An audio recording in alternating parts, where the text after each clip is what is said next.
perasaan iba bang mengingat Niki sendiri kan sedang menjalani penahanan? Saya malah begini, kok Loli kelihatannya ya, kan dia lagi di luar nih. Loli itu dia punya Instagram. Saya DM, Loli ini om, saya buka aja nih. Dibaca nggak dibalas. Saya bilang sama Bu Ade, syukurlah kita rekam semua. Jadi saya benar-benar kecewa dengan anak ini. Dan saya malah ngomong ke Pak Umar, Martin, Fadel, Bintang. Saya ngomong, kalau seandainya pun selesai kasus ini, saran saya Pak Umar, jangan nikahkan Fadel dengan si Loli. Saya sampaikan begitu. Kenapa? Karena menurut saya ini orang pribadinya yang nggak jauh beda dengan ibunya. Ya karena itulah saya bersyukur karena Bu Ade waktu itu yang paling serius untuk merekam semua pembicaraan itu, sehingga semuanya kita rekam. Dan kalau itu dibuka, jejak digitalnya nggak akan terhilang. Ya bayangin aja, dia nggak ada prihatin. Ramadan, Idul Fitri, apa sih salahnya dihukuminya Pak Umar? Ingat ya, saya dengan Pak Umar itu, Martin, Bintang itu kita nggak ada pecah kongsi. Ya nggak ada. Jadi saya yang mengundurkan diri. Tapi saya minta waktu itu jangan di-up. Karena itu juga disepakati. Tetapi ada ngomong udahlah, cuma ngomong gitu aja kok lawyernya. Doa saya, Fadel bisa cepat disidangkan dan divonis tidak bersalah. Jadi bukan begini, bukan begitu. Nah nanti bagaimana Hotman komentarnya di sana sini. Nah, itu yang saya bilang tadi. Apa itu?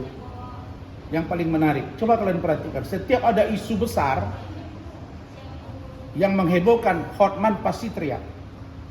Sekarang saya tanya, Ketua PN Jakarta Selatan tersangka dan ditahan, dugaan 60 miliar, ya, melakukan atau terlibat dalam vonis lepas, gitu ya, Rostina, dengan 7 mobil, dengan 7 kendaraan, 5 mobil mewah, 2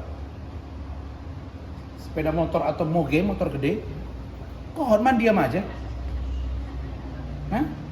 Kenapa diam lu, Hotman? Ngomonglah.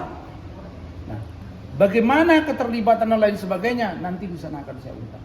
Karena orang yang ditahan itu diduga juga menjadi kuasa hukum dari seseorang yang sedang berseteru dengan saya. Itu poinnya. Yang ada ditahan, ada lawyer kan?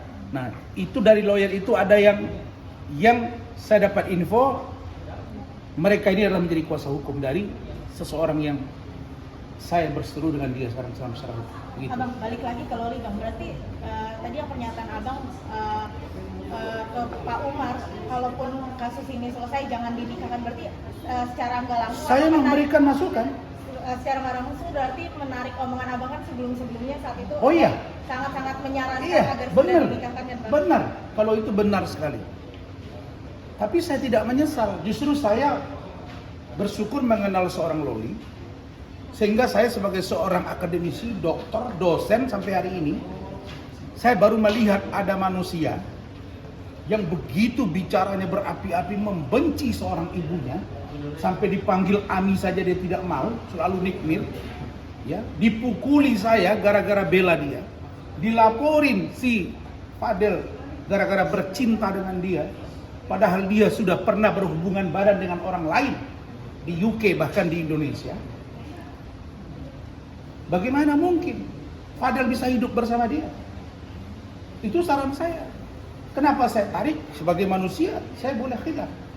Saya waktu itu dorong dia. Tapi sekarang saya ngomong, tanya Pak Umar. Pak Umar, seandainya ini jadi, jangan sampai nikahkan. Walaupun mereka sudah baikan. Saya khawatir Bapak nggak kuat ngadapi anak ini. Gitu. Karena selalu saya sudah katakan, oh ternyata memang benar ya. Buah itu jatuh tidak jauh dari pohonnya. Itu aja logika hukumnya. Kecewa beratnya abang juga sekaligus membatalkan abang yang ingin mengadopsi anak tersebut. Waduh, masih syukurlah nggak jadi kita adopsi itu. Kalau diadopsi mungkin kacau dah. Berserak dan lain sebagainya. Ya, oke, sampai ketemu sana.